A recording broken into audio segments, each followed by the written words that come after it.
जय भीम दोस्तों, आज की इस वीडियो में हम एक्सप्लेन करने जा रहे हैं कि जो पेशवाओं के राज में अछूतों की क्या स्थिति थी। ठीक है, जब पेशवाओं का राज चल रहा था तो अछूतों के साथ में किस तरह के अन्याय किए जाते थे, उस चीज को हम एक्सप्लेन करने जा रहे हैं। फ्रेंड्स, इस चीज को एक्सप्लेन करने से पहले हम एक चीज बिल्कुल क्लियर कर दें कि जो पेशवा रूल है उसको हम मराठा रूल बिल्कुल भी नहीं मान सकते, क्योंकि जो पेशवा थे वो ब्राह्मण थे और जो मराठा थे वो शूद्र थे।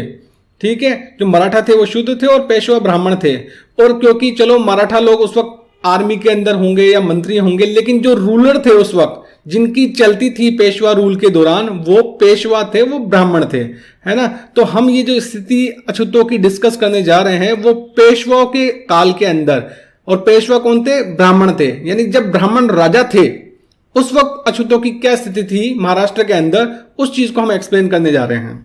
इस चीज को एक्सप्लेन करने के लिए हम बाबा साहब अम्बेडकर द्वारा लिखी गई बुक एनिहिलेशन ऑफ कास्ट के चैप्टर नंबर 2 के अंदर जाते हैं। तो फ्रेंड्स, आ गए हम चैप्टर नंबर 2 के अंदर। तो एक्चुअली अगर इस चैप्टर नंबर 2 का मैं बेसिक आइडिया दूं तो बाबा साहब अम्बेडकर ये कहना चाह रहे हैं कि जो राजनीतिक क्रांति है वो बिना धार्मिक और सामाजिक क्रांति के हो ही नहीं सकती। मतलब अगर किसी भी समाज को, किसी भी ग्रुप को अगर पॉलिटिकल पावर बनना है तो उससे पहले उसमें एक सामाजिक एकता, धार्मिक एकता आनी जरूरी है। सामाजिक क्रांति एवं धार्मिक क्रांति आनी जरूरी है, उसके बाद ही राजनीतिक क्रांति हो सकती है। लेकिन अगर वो समाज बहुत सारी चीजों में बटा हुआ है, जातियों में बटा हुआ है, फॉर दैट मैटर किसी भी चीजों में बटा हुआ है, तो वो कभी भी यूनाइट होकर एक पॉलिटिकल पावर बना ही नहीं सकते। इस चैप्टर के अंदर इस चीज को एक्सप्लेन किया गया है। लेकिन अभी हम इस वीडियो के अंदर इस चैप्टर का सिर्फ एक पोर्शन डिस्कस कर रहे हैं कि पेशवा काल के अंदर, पेशवा काल जो कि ब्राह्मण काल था, ब्राह्मण उस वक्त राजा थे, तो ब्राह्मण जब राजा थे उस वक्त वहां महाराष्ट्र के अंदर क्या स्थिति थी अछूतों की, उस चीज को हम एक्सप्लेन कर रहे हैं। तो बाबा साहब कहते हैं, under the rule of the Peshwas in Maratha country the untouchable was not allowed to use the public streets if a Hindu was coming allowed. मतलब जो पेशवाओं के राज में जो अनटचेबल थे, अछूत थे, वो सिटी, शहर के अंदर, है ना, बिल्कुल भी पब्लिक स्ट्रीट्स पर चल नहीं सकते थे। अगर कोई हिंदू सामने से आ रहा है तो उनको सामने से हट जाना पड़ता है, क्योंकि मान लो अगर अछूत की जो परछाई है, शेडो है, वो किसी हिंदू पे पड़ जाए तो उससे वो अपवित्र हो जाएगा।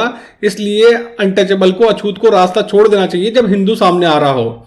आगे बाबा साहब कहते हैं कि the untouchable was required to have a black thread. मतलब जो अनटचेबल है, अछूत है, उनको एक तरह से अपनी रिस्ट पर, कलाई पर या गर्दन पर एक ब्लैक थ्रेड, काला धागा पहनना पड़ेगा, ताकि हिंदुओं को पता लग जाए कि ये जो आ रहा है बंदा ये अछूत है, अनटचेबल है, ताकि वो उससे गलती से भी उसको टच ना कर दे। क्योंकि गलती से टच कर दिया अगर उसको तो वो बिल्कुल पॉल्यूट हो जाएंगे और उनका धर्म भ्रष्ट हो जाएगा, है ना। तो इसलिए अनटचेबल्स को, अछूतों को अपनी कलाई पर या अपनी गर्दन पर एक ब्लैक धागा, काला धागा बांध के रखना पड़ता था, ताकि हिंदुओं को पता लग जाए कि भाई ये अछूत आ रहा है, तो हम पहले से दूर हो जाए, ताकि गलती से भी इससे टच ना हो जाए।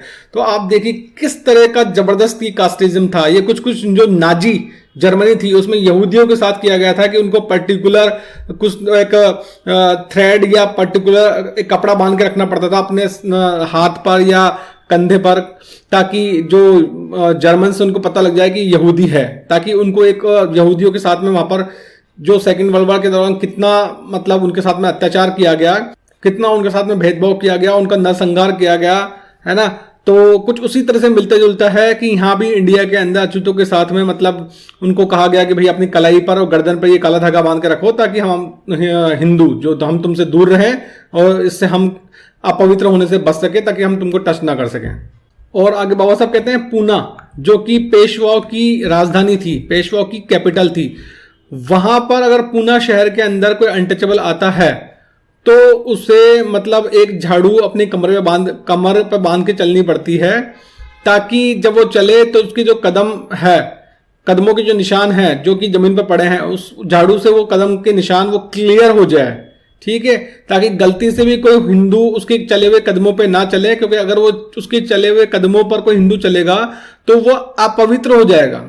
अब देखिए मतलब जो अनटचेबिलिटी की इंतहा, अनटचेबिलिटी की मतलब एट पीक वो बोलेंगे, इतनी जबरदस्त तरह की अनटचेबिलिटी थी पेशवाओं के काल में पुणे शहर के अंदर। साथ ही साथ पुणे शहर के अंदर उस वक्त अनटचेबल अगर कोई अछूत प्रवेश करता है तो उससे अपने गले के अंदर एक मटका लेके चलना पड़ता था ताकि वो जमीन पे ना थूके, और उस जब भी थूकना हो तो वो उस मटके के अंदर थूके, क्योंकि अगर वो जमीन पे थूकेगा तो गलती से भी किसी हिंदू के पांव उसके थूके हुए पे पड़ गए तो वो हिंदू अपवित्र हो जाएगा, उसका धर्म भ्रष्ट हो जाएगा, है ना। इसलिए उनको अछूतों को अगर पुणे शहर में जाना है तो अपने गले में एक मटका बांध के रखना पड़ता था कि थूकना पड़े तो उस मटके के अंदर थूके।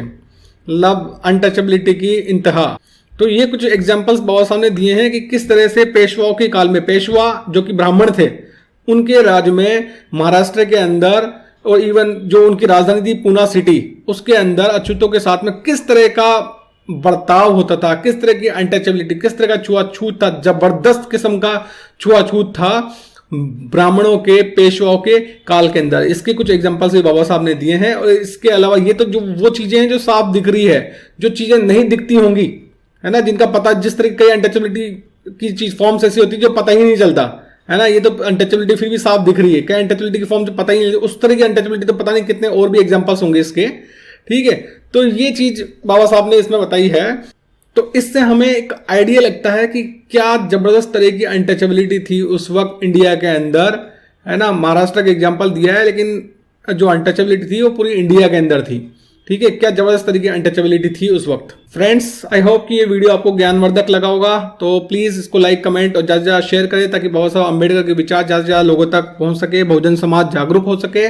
Thanks for watching the video. जय भीम।